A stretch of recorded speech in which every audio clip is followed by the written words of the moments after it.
Huenda mimi nikaa nipo tofauti na watu wengi sana. Matokeo ya kufungwa goli 4-1 ni matokeo mazuri sana kwa upande wa klabu ya Wekundu wa Msimbazi Simba.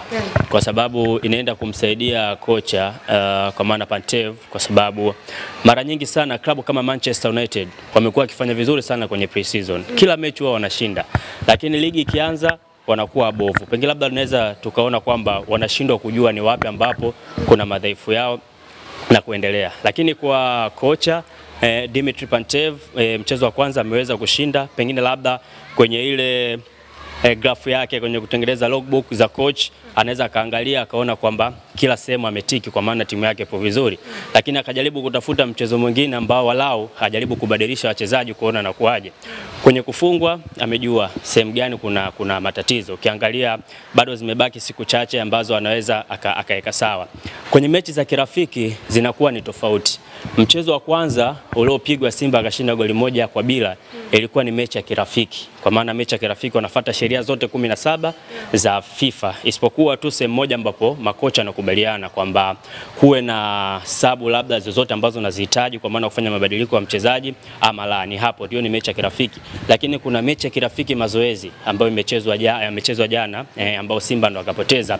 Mechi hiyo mnaweza msifate sheria zote za 17 kwa maana za FIFA, lakini kuna baadhi ya sheria ambazo mnaziweka wenyewe. Mfano, mnaweza sheria ni kwamba vipindi vinakuwa viwili, 45 kipindi cha kwanza, 45 kipindi cha pili. Lakini mnaweza mkakubaliana tukacheza vipindi vitatu, 45 ya kwanza, 45 ya pili, 45 ya tatu. Yote ni kuangalia kwamba kila kocha, kwa sababu hata Al Hilal kocha wao ni mgeni pia, amecheza michezo ya Sekafa, lakini pia bado alikuwa anahitaji kupata michezo mingine hasa kujiandaa katika michuano ya kimataifa. Kwa hiyo ili wachezaji wako wote waweze kupata nafasi, unahitaji upate muda mwingi, ndio maana mnaweza mkeka vipindi vitatu, 45 ya kwanza, 45 ya pili, 45 ya tatu. Lakini pia mnaweza mkakubaliana kwamba mchezaji anaweza akacheza, kisheria mchezaji akicheza akitoka ruhusi tena kurudi. Lakini mchezaji anaweza akacheza akatoka akaingia tena. Kwa hiyo kwenye hiyo mechi ya kirafiki mazoezi hatukupata nafasi ya kuiona. Lakini ukienda kwa kocha mwenyewe Pantev, yeye wala hashughuliki na kile ambacho kimetokea kwa maana matokeo ya kupoteza. Lakini kwenye kile ambacho amekiona kwenye field ni kitu ambacho anaweza kaenda kukika sawa. Kwa hiyo kwa mashabiki wa Simba na wengine wanaweza wakaanza kuwazomea Simba kile ambacho kimetokea, lakini kocha mwenyewe ndo anaona yes, nimejua sasa wapi kuna madhaifu, wapi niweke sawa. Kwa hiyo kwangu mimi naamini imekuwa ni faida kwake yeye kocha, kwa sababu alijua upande wa kwanza wa shilingi Simba alivyoshinda na amejua upande wa pili wa shilingi Simba ambapo wamepoteza. Pengine labda kuna baadhi ya mabadiliko ambayo aliyafanya kwenye huo mchezo akapata sign akasema kumbe nikifanya hivi naweza nikapoteza. Lakini pia ukiangalia hata wachezaji ambao walikuwepo, kipa namba 1 Pinpin Kamara ni nje aliyakuwepo, lakini kipa namba 2 Yakubu Sulemani yupo katika majukumu ya timu ya taifa, amecheza kipa namba 3 kwa maana Hussein Abel. Lakini ukija kwa klabu ya Al Hilal kipa namba 1 hakuita katika timu yake ya taifa. Kwa hiyo unaweza ukaona kwamba hata katika squad pia pengine labda Al Hilal walikuwa bora zaidi kuliko Simba. Kwa hiyo ukienda kuchukua ile report ya kocha Pantev, kwa sababu kawaida kocha yoyote mchezo ukimalizika ndio unasikia kuna report ya mwalimu inasema hivi, kwa maana mchezo ukimalizika mwalimu mwenyewe anakaa anaangalia ubora wa timu yake ulikuwa wapi, udhaifu wa timu yake ulikuwa wapi, mchezaji gani ambaye ameongezeka kiwango, mchezaji gani ambaye kiwango kimepungua kwenye huu mchezo. Lakini pia anaangalia pia na timu pinzani wapi ambapo wao waliweza kupata changamoto. Kwa hiyo hivi vitu vyote mwalimu ameviangalia na amejua, kwa hiyo ashajua ni namna gani ambavyo anaweza kwenda kumkabili Nsingizini Hotspurs. Kwa hiyo kwake mwalimu ukimfuata anaweza kukupa majibu tofauti na vile ambavyo watu wanazungumza mitandaoni, hasa kuadhihaki Simba baada ya kupoteza goli 4-1 dhidi ya Al Hilal. Tukiangalia msimu ulioisha chini ya kocha Fadu, Simba Sports Club alikuwa anajenga timu, anatengeneza timu kwa mantiki hiyo. Kwa mwaka huu ilikuwa ni kama mwaka wa mafanikio kwa mashabiki na wanachama wa klabu ya Simba, lakini kuja kuondoka kwa kocha Fadu ambaye hichi kikosi kizima inasemekana kwamba yeye ndio alikuwa amekifanyia usajili wa wachezaji ambao anataka, anakuja Pantev ambaye wachezaji hawa wamekuta kuna namna Simba inakuwa imepunguzia kitu fulani. Kuongezeka kitu na kupungua kwa kitu inategemea na mentality za wachezaji, kwa sababu timu nyingi sana huwa zinakuwa na makocha na makocha anaondoka lakini wachezaji wanabaki, na kuondoka kwa kocha imaanishi kwamba timu inaweza ikatetereka. Tumeona Young Africans wamekuwa na makocha 3 tofauti, lakini ndio huyu ambaye amechukua ubingwa NBC, ubingwa CRDB na baadhi ya makombe mengine. Namna alitetereka mpaka kanaitwa goli 1-1. Kuteteleka kuna mawili. Mfano klabu ya Real Madrid. Ushawahi kusikia Madrid anacheza mpira mzuri? Kwa miaka hii miwili sasa hivi? General, tangu Madrid uijue. Ushawahi kusikia Madrid inacheza vizuri? Haijawahi kutokea. Lakini hiyo ndio timu yenye makombe mengi duniani. Alafu wa pili ni Al Ahly ya nchini Misri. Kwa hiyo nini ambacho nyinyi mnakihitaji? Timu ambazo zinataka mpira mzuri ni chache duniani, ikiwemo Arsenal, the Gunners, ikiwemo Manchester City, Barcelona. Hizo ndio timu ambazo zinataka mpira mzuri. Kwanza Young Africans mpira mzuri ni hivi karibuni tu ndo wametaka. Lakini miaka yote Young Africans hawana hizo. Yeah. Young Africans wanacheza Jurgen Press. Yani pila la Jurgen Klopp ndo pila ambalo wanacheza Young Africans.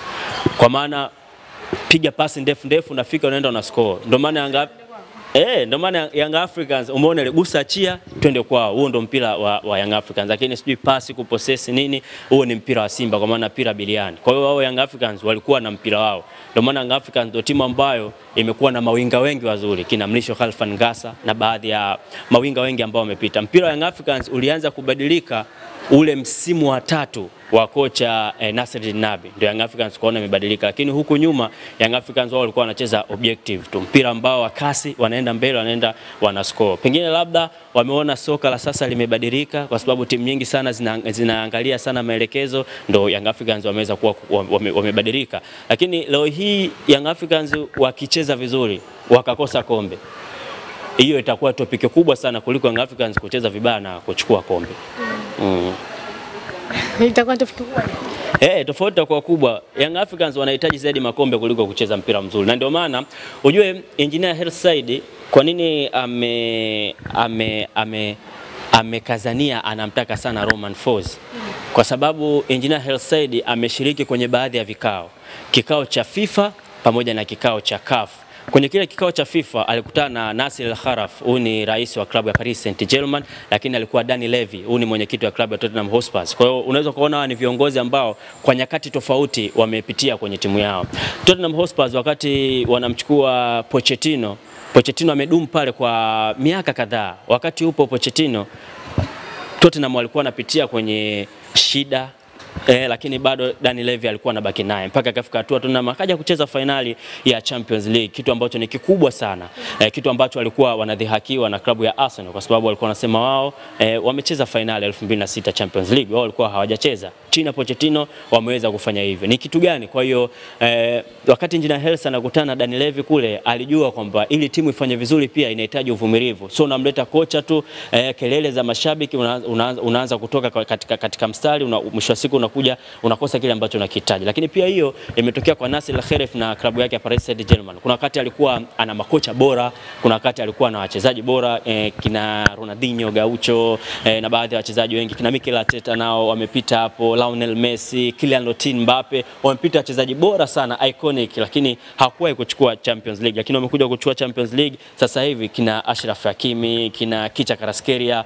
unaona ni wachezaji ambao Ruben nani, wachezaji ambao wamekuwa ni kawaida tu, ambao wameanza kuimba baada ya kuchukua ubingwa. Kwa hiyo kuna kitu ambacho viongozi wetu wanavyoshiriki haya majukwaa, kuna kitu ambacho wanakipata. Kwa hiyo kwa sasa hivi ukiwa na kocha mpya una miezi 3 ya kujua timu yako inacheza vipi.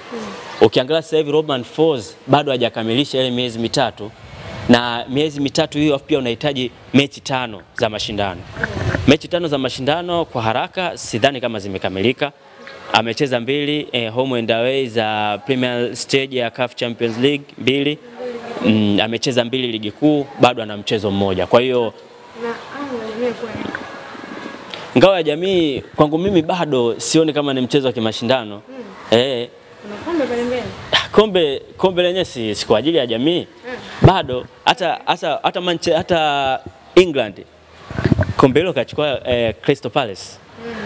Kwa hiyo bado sio ile mechi ya ushindani zaidi, kwa bado mechi moja ambayo namdai Romain Folz. Kwa hiyo Simuone. Ndio maana Engineer Hersi hataki kusikia kwamba Romain Folz aondoke kwa sababu bado hajafikia ile kitu ambacho kinaweza kumfanya yeye aondoke. Kwa hiyo ukienda kusomea kozi za ucoach kuna vitu ambavyo unavikuta huko. Kwa hiyo ukiona mtu ambaye kweli ameelimika hawezi kusema Romain Folz aondoke kwa sababu bado hajakamilisha kile ambacho kinaweza kikamfanya mkakae mezani, kwa sababu kwa sasa hivi kisheria uruhusiwa toka na Romain Folz kuanza kumuuliza kwa nini timu inafanya hivi. Bado Tukiendelea hapo kwa Romain Folz ambao mashabiki sasa wamekuwa kimuimba kwamba hawamhitaji ndani ya kikosi chao. Ukiangalia pengine haya makelele yanamsababishia msongo wa mawazo na kutokufanya vizuri Romain Folz mbele ya Young Africans. Tukiangalia mechi ya CAF Champions League ya Jumamosi dhidi ya Silver Strike.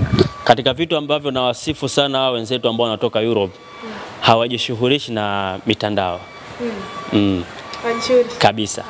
Kabisa. Ipo hivyo. Yaani hata kuangalia posti za umeona Cristiano Ronaldo akiposti posti moja Instagram analipa milioni 200. Lakini kama hakuna jambo anaweza post. Ingekuwa wewe posti moja unalipa milioni 200 kwa siku, una posti ngapi? Au ukipita kuna makocha siwezi nikawataja majina ambao ni wa ndani ya Afrika. Hao wanawajibu hadi wachambuzi wanawajibu, wana like, wana comment na kadhalika. Lakini huwezi kuona kocha ambaye anatoka Europe akashughulika na hicho. Kwa hiyo naamini huenda ikawa anasikia kile ambacho kinazungumzwa, lakini siku zote kitu ambacho haujakiweka akilini hakiwezi kukutoa kwenye focus. Kwa hiyo kwangu mimi professional, yule ni kocha professional, sio kwamba Young Africans wakakutana vitu kama hivyo. Amepita Pyramids wewe mwenyewe unaona. Ukienda tu pale Ahly pale, Marcel Koller amechukua makombe yao ya Champions League mara 2